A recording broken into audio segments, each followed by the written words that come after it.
Bonjour à toutes et à tous, bienvenue dans votre émission hebdomadaire qui met en lumière les figures emblématiques qui ont contribué d'une manière ou d'une autre au développement du Burkina Faso. Nous poursuivons aujourd'hui cet échange avec le professeur Basile Letari Guissou. Avec lui, nous allons échanger autour de la politique, mais aussi la recherche scientifique du Burkina Faso. Bonjour, Monsieur Guissou. Bonjour. Et on constate que la révolution a duré juste 4 ans. Pourquoi cette révolution a-t-elle duré 4 ans, selon vous? Parce qu'elle pouvait durer que 4 ans. Aussi simple. Si elle pouvait durer 40 ans, elle aurait duré 40 ans. Est-ce que c'est parce que les dirigeants n'étaient pas à la hauteur ou pourquoi? Je ne crois pas du tout ça. Si on n'est pas à la hauteur, on ne fait pas une révolution.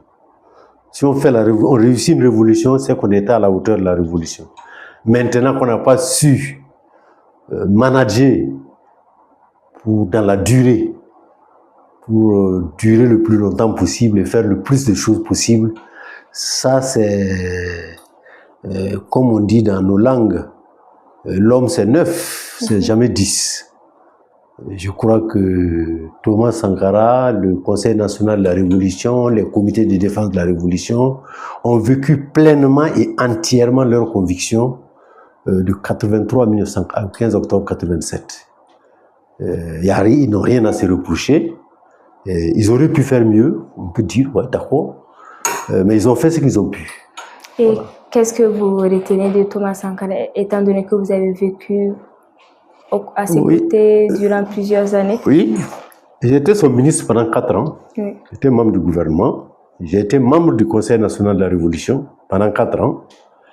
Et comme je l'ai dit tantôt, nous avons vécu nos convictions, nous avons réalisé nos ambitions, nos rêves pour notre peuple, pas pour nous.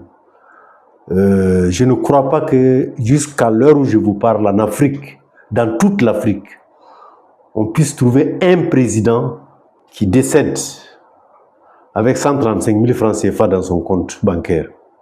Ça n'existe pas. Aucun gouvernement en Afrique n'a vécu le statut salarial des gouvernements de Thomas Sankara. Aucun. Moi qui vous parle, je touchais 130 000 francs par mois. Pendant 4 ans. Je perdais 100 000 francs de mon salaire de chercheur par mois, 100 000 francs CFA, qu'on me coupait. Donc si tu étais ministre, tu perdais de l'argent. Des gens se sont sacrifiés pour que ce pays-là reste debout. Donc si c'était à refaire, je recommencerais la même chose, mais en mieux.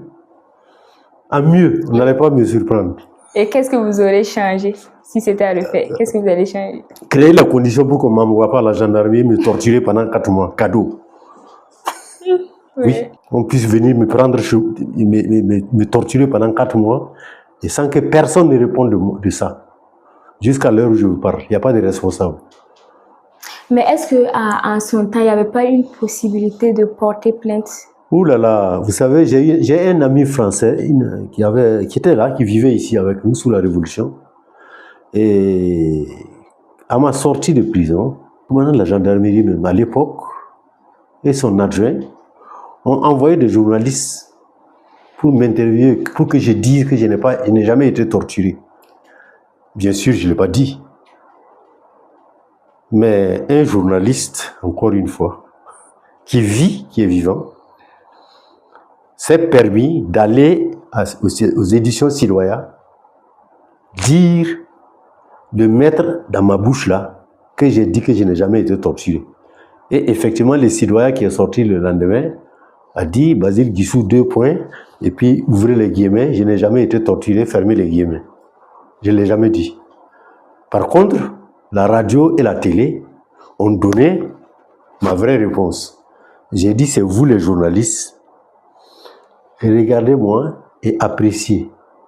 Sinon, à cette question, je refuse de répondre. Vous pouvez faire des recherches documentaires, c'est écrit. Donc, la femme de mon ami, là, français, est venue me dire, mais il faut aller porter plainte, il faut aller à la justice, il faut... J'ai dit, oh là là, ma chère, hein, je t'aime bien, hein, mais dans ce pays-là, même, il n'y a pas ce juge-là qui va me recevoir dans son bureau et puis se lever, aller manger et dormir chez lui. On peut pas, il n'y a pas où déposer plainte. Il dit c'est celui qui a le pouvoir là, qui dicte la vérité, sa vérité. Le tout, ce n'est pas de faire de penser qu'on peut ne pas faire des erreurs. On fera des erreurs, mais pourvu que ça serve la postérité.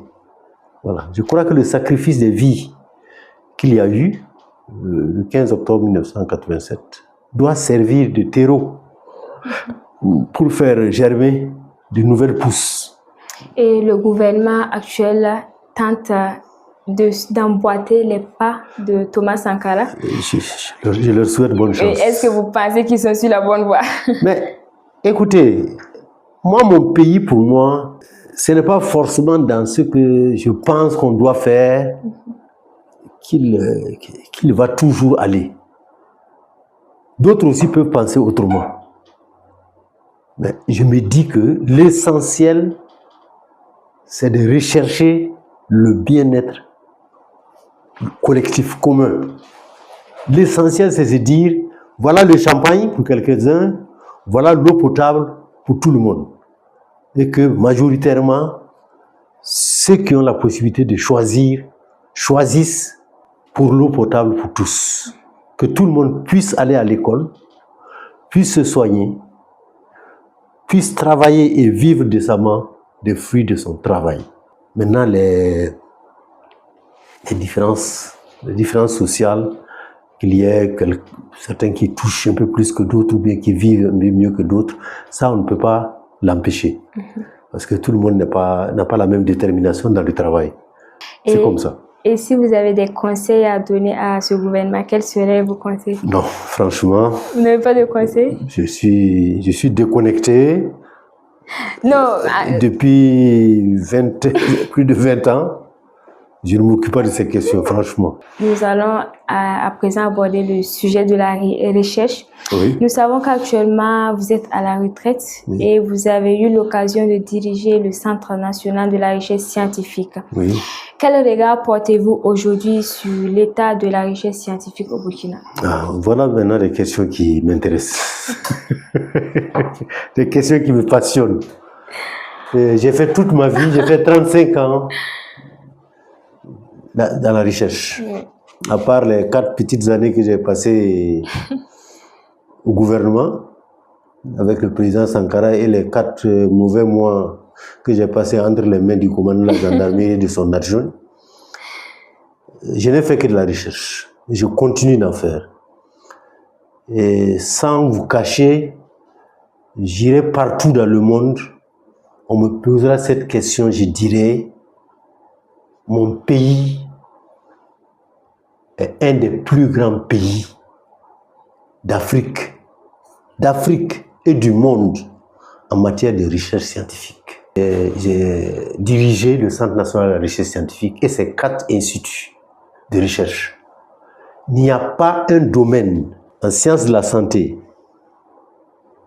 en agriculture et en élevage et en environnement, en sciences et technologies appliquées, ou en sciences de la santé ou de substances naturelles pour la santé, recherche en sciences de la santé, où le Burkina n'a pas brillé et ne continue pas de briller sur le continent africain et dans le monde. Donc, de ce point de vue-là, rassurez-vous, la recherche scientifique burkinabé ne peut pas rougir. J'ai écrit et publié un article en 2008 sur les 50 ans, les 50 plus grands chercheurs africains des 50 ans depuis l'indépendance jusqu'en 2008.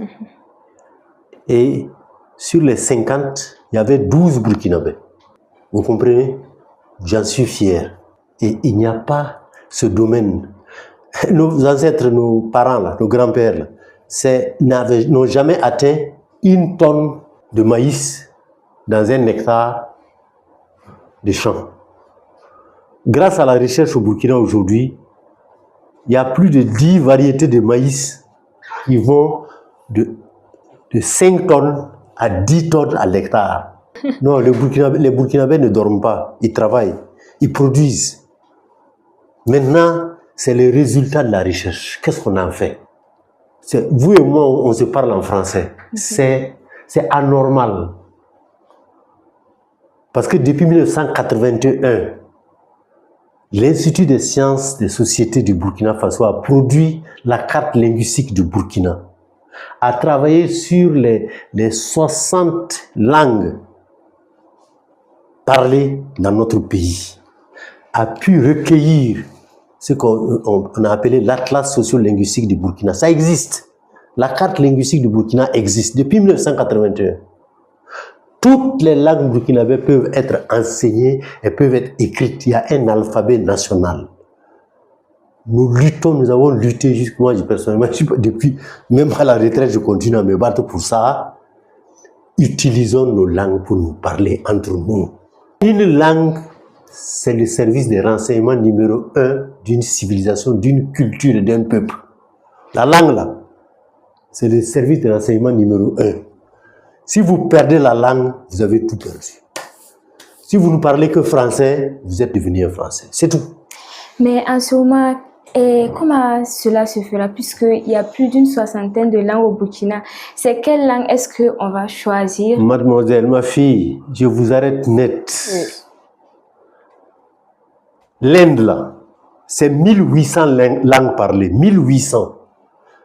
Mais en Inde, tous les enfants indiens apprennent à lire, à écrire et à compter dans l'ordinateur, dans leur langue.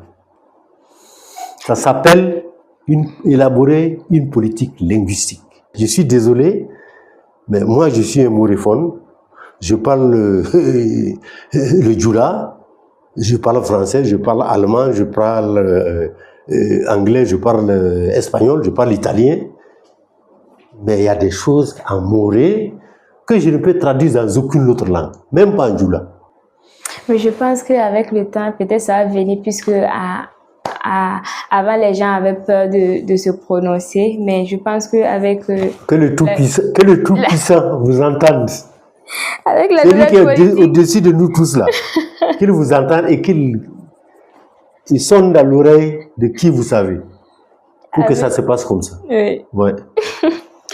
Professeur, nous allons revenir un tout petit peu sur la période révolutionnaire. Oui. Et à cette époque, quelle était votre appréciation du changement du nom et de la couleur nationale de la Haute-Volta? Une nécessité historique. Je ne suis pas voltaïque, je ne sais pas ce que ça veut dire. Volta, ça veut dire retour. C'est de portugais. Volta noir, c'est le fleuve Moon, que les Européens ont nommé comme ça. Volta blanche, Volta rouge. C'est avec ça qu'ils ont composé le drapeau. Donc la Haute-Volta, c'est du français. Vous êtes français? Vous êtes française? Donc, ce n'est pas notre langue. Mais Burkina Faso, oui. Burkina, là, c'est un quartier de Koudougou. On appelle Burkina. Faso, c'est connu, c'est la patrie, la maison des pères, la maison de nos pères. Donc, je pense qu'il n'y a pas de débat. Il y a également le choix du ditanier. Thomas Sankara était un génie dans son genre. Il était génial. Il a demandé quelle était une des langues de la communauté, la plus petite communauté linguistique de notre pays, qu'on va honorer. Il veut une des plus petites communautés linguistiques qu'on va honorer. On va tous se mettre à genoux pour la respecter. Parce qu'elle a le même poids que ceux qui sont des millions. Voilà pourquoi c'est une des plus petites communautés linguistiques qu'il a choisi pour donner le nom de l'hymne. Ditanier, ça veut dire hymne de la victoire. Moi, personnellement, je ne connais pas un mot en moré qui donne la même chose. Il n'y a pas de hasard. S'il l'a choisi et que jusqu'aujourd'hui, ça ne fait pas de discussion, ça veut dire ce que ça veut dire. Ça se passe de commentaires et de débats. Voilà, c'est ce que je peux dire. Est-ce qu'à cette époque, c'était le capitaine Thomas Sankara qui a composé également le l'hymne national? Ça, je l'ai vu écrire des parties. Je ne peux pas dire que c'est lui qui a tout écrit, mais je sais que tout ce qui est les dernières strophes, les dernières lignes de l'hymne national, je l'ai vu écrire ça à la main, sur la table à manger, chez lui, à domicile. Et il avait sa guitare et il y avait un piano. Je crois un Coréen, un musicien coréen qui était avec lui. Ça, j'ai vu. Est-ce qu'il y a une anecdote particulière de la révolution vécue aux côtés de Thomas Sankara que vous retenez? J'ai un ami qui lui a demandé, quand il avait fait un monument, le monument qui est actuellement à la place des Nations Unies, là. Oui. Au lieu de la carte du monde, là, c'était un genre une étoile filante. Et puis j'ai un ami qui lui a demandé, mais qu'est-ce que ça veut dire? Et puis il lui a répondu que c'est le chromosome de l'homme nouveau.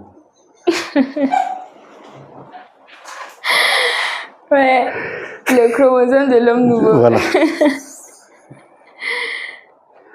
Il était vraiment un génie. Non, c'était un numéro à part, c'était un genre à part. C'est un homme assez particulier. J'ai écrit dans mon livre que c'est une étoile filante qui a brillé sur le ciel du Burkina. Malgré votre riche expérience et toutes ces années de lutte, on vous sent en retrait de la scène politique. Mais Dieu merci. Pourquoi ce choix? Pourquoi ce choix? J'ai choisi de vivre d'abord dans mon village. Le reste ne m'intéresse pas beaucoup. Je pense que c'est pour et par mon village que je vis. Et j'ai quand même... Je suis un chercheur. Je continue de faire la recherche. Je continue à réfléchir sur des problèmes de mon pays et à le coucher sur le papier.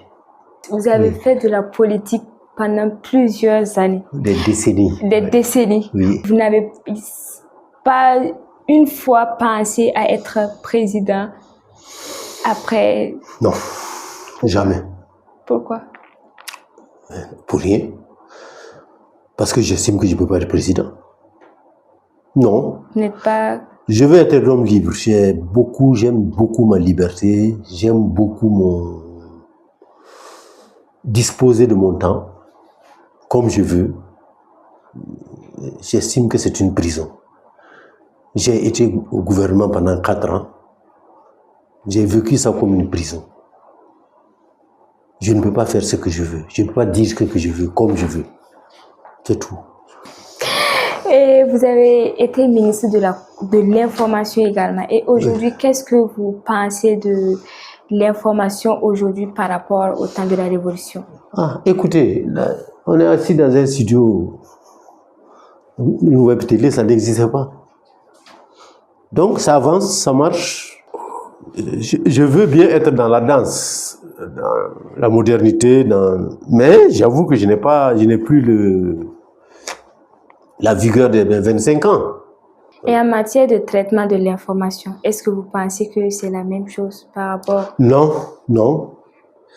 Il y a un foisonnement de faux et de vrai. Le tri n'est pas facile. Il faut avoir une vaste culture pour savoir lire le monde aujourd'hui. Malgré la multitude des médias, on lit de moins en moins. Ce qui est pour moi mortel pour une civilisation. Une civilisation dans laquelle on ne lit pas va dans le gouffre de l'ignorance. Et le mal principal, le mal numéro 1 de l'humanité, c'est l'ignorance. Si vous ignorez, pire, Nous vivons dans un monde où beaucoup croient qu'ils savent alors qu'ils sont des ignorants. C'est les plus dangereux.